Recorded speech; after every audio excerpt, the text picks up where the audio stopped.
మీరు చూస్తే గత ఆగస్టు నుంచి కూడా మెల్లమెల్లగా పతనం అవుతూ డౌన్ఫాల్ అవుతూ అదే అవుతూ మొన్న జనవరిలోనో జనవరి మొదటి వారంలో అయితే 3 లక్షల కోట్లు మదుపర్ల సంపద ఆవిరైపోయింది షేర్ మార్కెట్లో. ఈ అనిశ్చితి అంతా మనం నిలదొక్కుంటున్నాం. ఎప్పుడు కూడా మీరు 2001లో ఎప్పుడో రెసిషన్ నిలగా వచ్చింది, అప్పుడు నిలబడింది. 2007లో ఒకసారి రెసిషన్ వచ్చింది, అప్పుడు నిలబడింది. ఎందుకంటే 2001 ఆ టైంలో WTC టవర్లు కూలిపోవడం ఇదంతా పెద్ద ఇష్యూ అయింది. 2007లో కూడా ఇంకోసారి వచ్చింది, అప్పుడు నిలదొక్కుంది. 2016-17లో కూడా ప్రాబ్లం అయింది, నిలదొక్కుంది. కరోనా తర్వాత ఒక్కసారిగా అందరి చరిత్రలు మారిపోయి అందరి జీవితాలు మారిపోయిన టైంలో కూడా భారత్ నిలబడిందే తప్ప కుదేలు అవ్వలే. మన ఆహారపు అలవాట్లు అవ్వచ్చు, మన జీవన విధానం అవ్వచ్చు, లేదా మన ముందు చూపుతో జాగ్రత్తగా దాచుకున్న డబ్బులు అవ్వచ్చు.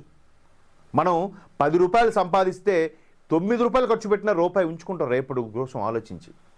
మిగతా వాడు పాశ్చాత్య దేశాలు అవే ఉండవు, అన్నిటికీ ఇన్సూరెన్స్ ఉంటుంది. ఇవాళ వచ్చిందా 10 రూపాయలకి ఎంజాయ్, అవసరమైతే ఇంకొక 5 రూపాయలు అప్పు చేసి కూడా ఎంజాయ్. కానీ మన సంస్కృతి మన నాగరికత అది కాదు. అందుకే మనం కుదేలు అవ్వలేదు.